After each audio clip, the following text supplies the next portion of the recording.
बिस्मिल्लाहिर्रहमानिर्रहीम, अस्सलामुअलैकुम नाजरीन। और यहाँ पर आपको बताते चलें कि हुकूमत पाकिस्तान की जानिब से नया ऐलान सामने आ गया। जी हाँ ख़वातीन व हज़रात, आपको आगाह करते चलें कि NCOC के इजलास के बाद यहाँ पर हुकूमत ने पाकिस्तानियों के लिए एक नई पाबंदी आयद कर दी। ख़वातीन व हज़रात, पाबंदी जो है मुकम्मल तौर पर एयरपोर्ट्स और यहाँ पर फ़्लाइट्स के हवाले से लगाई गई है। और आपको बताते चलें कि इस टाइम पर यह कहा गया है कि इस टाइम पर कोई भी शख्स ना तो एयरपोर्ट की हदूद में दाखिल हो सकेगा जो कि वैक्सीनेटेड नहीं होगा। जी हाँ ख़वातीन व हज़रात, ये बताया गया है। और दूसरी जानिब जो ऐलान किया गया है उसके अंदर यहाँ पर परवाज़ों से मुतल्लिक भी पाबंदी आयद की गई है।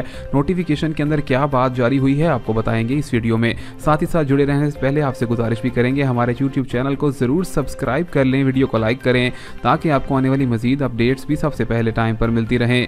ख़वातीन व हज़रात, यहाँ पर NCOC ने पाकिस्तान में बढ़ते हुए कोरोना वायरस के केसेस की तादाद में इजाफे की बुनियाद पर तमाम तर फ्लाइट्स के हवाले से पाबंदी लगा दी है। और ख़ास तौर पर कुछ मुल्कों के ऊपर तो ख़ास तौर पर पाबंदी लगाई गई है जहां पर कोरोना वायरस के नए केसेस ज़्यादा सामने आ रहे हैं। और दूसरी जानिब अब कोई भी शख्स ना तो यहां पर फ़्लाइट में बग़ैर वैक्सीनेशन के सवार हो सकेगा और ना ही कोई यहां पर फ़्लाइट पाकिस्तान में ऐसी आ सकेगी जिसके अंदर कोई भी शहरी बग़ैर वैक्सीनेशन के देखा जाएगा। ख़वातीन व हज़रात, इससे कबल याद रखा जाए कि सिर्फ यहाँ पर कोरोना का टेस्ट करवाना ही फ़्लाइट्स के अंदर बैठने के हवाले से लाजिम व मज़लूम करार दिया गया था, लेकिन फ़िल वक्त अब यहाँ पर मुकम्मल तौर पर कोरोना वायरस की वैक्सीनेशन करवाना भी लाजमी करार दे दिया गया है। और NCOC ने यहाँ पर नोटिफिकेशन में यह बात जारी की है कि तमाम तर शहरी जो बगैर वैक्सीनेटेड हैं वो मुकम्मल तौर पर किसी भी तौर पर भी यहाँ पर हवाई जहाज़ में सवार नहीं हो सकेंगे। ये थी अब तक की लेटेस्ट अपडेट। मिलेंगे आपसे नई वीडियो में, तब तक के लिए अल्लाह हाफिज़।